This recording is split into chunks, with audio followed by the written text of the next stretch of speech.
I have applied to some visa sponsors that were charging fees on their services. Am I tied up with them even though I have not paid them of any amount yet?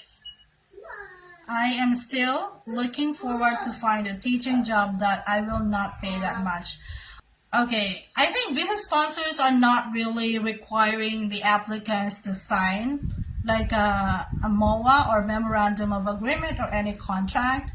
It's usually the placement agencies that are requiring contracts between the applicant and them. That's why you're kind of like legally bound to stick with them until the process is completed, right? But usually visa sponsors that charge program fees, they don't have such contract. But if they do, therefore you are legally bound to complete the process with them, right? So now how do they take care of the payment? Is by salary deduction. Okay, if you have a placement agency, that's why at all costs, please avoid dealing with placement agencies because you can get a job even without them. So just make sure that you are qualified. Because you know what? If you're not qualified to teach in the US, these placement agencies cannot do anything about it either. So if you're qualified, just go ahead, do the DIY. Go directly to visa sponsors or the school. I hope I answered your question. What if mag-resign ka po as J1 teacher in the middle of school year? What are the consequences?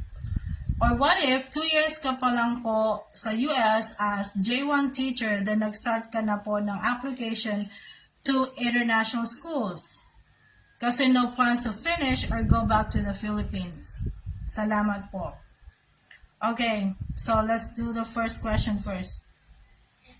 Okay, so in the middle of the school year, right? So the first thing, if it's in the middle of the school year, I know you have to pay back all the loans that you have taken out from the visa sponsor, because most of these visa sponsors will give you a loan to help you start in the US. For instance, for EPI, they are loaning $3,000 US, and it is to be paid by salary deduction starting on your second month there, not right away, okay? So starting on your second month there, and it will be completed on your last month in the US on that school year, right? Not the entire program, but in the school year. So you're paying the loan through salary deduction for 8 to 9 months, something like that, right?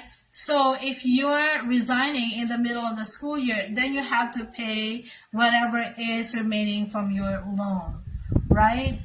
Okay, you also have to pay them the airfare, because EPI, for instance, covers up to $750 US. Whatever is in excess of that, you have to take care of it by salary deduction again. So if you're leaving before the contract ends, then you have to pay those things because they are loans. Okay, there's no interest that you're going to pay.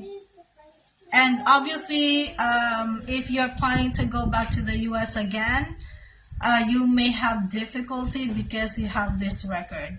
You can still go back to the US to teach. It's not a crime, right? You don't have a criminal record just because you quit in the middle of the school year. What if 2 years ka pa lang po sa US as J1 teacher, then nag-start ka na po na application in international schools? They will never know if you applied in international schools unless you tell them. So are you saying that you're not going to finish the 3 years?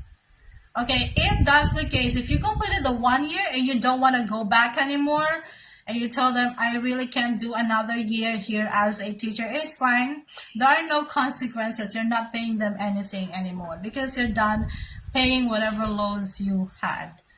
Okay, because some of my friends did this. They only taught there for a year and went back to the US. Actually, there's someone that I know. She's also a friend.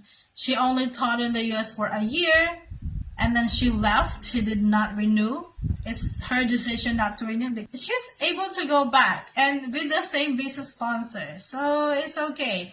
So it's better if you're having a hard time, just complete that 1 year right? Don't quit at the middle of the school year. Hang in there.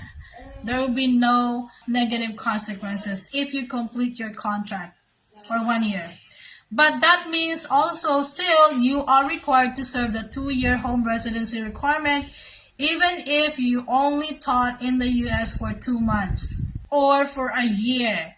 There is still that requirement of 2-year home residency. How much is the fare rate flight from Manila to US?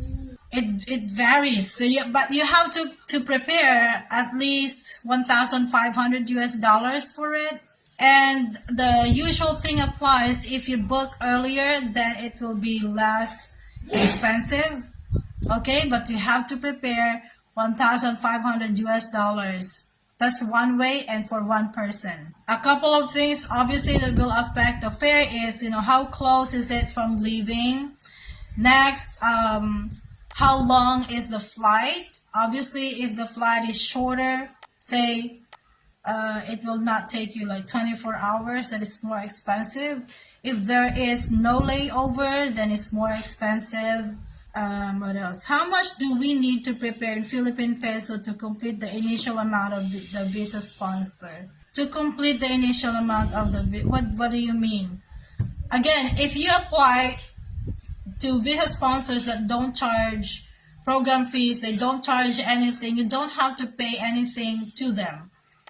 The other expenses that you have to take care of are paid to different agencies like FCE, that you don't pay that to the visa sponsor, right? That's right about like $200. You have to pay for your own visa application. That's less than 10,000 pesos. The DS-160 application, right?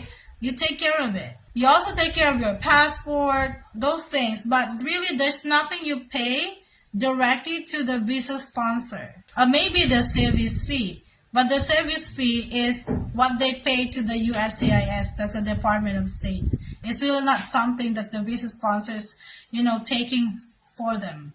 Okay, promotion. I have a video about the cost of the application. If you haven't seen it, I suggest for you to watch it so you will see the details, so that you will know how much you have to prepare for and what you're preparing for.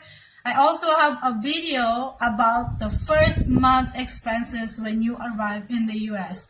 So how much will you be spending on your first month when you arrive in the US? I have those 2 videos that I'm suggesting for you to watch. Is an active SSS PhilHealth pag-ibig a requirement to be needed? No, they're not required, but you can use those as one of your document for proof of home ties. They will not look for these things.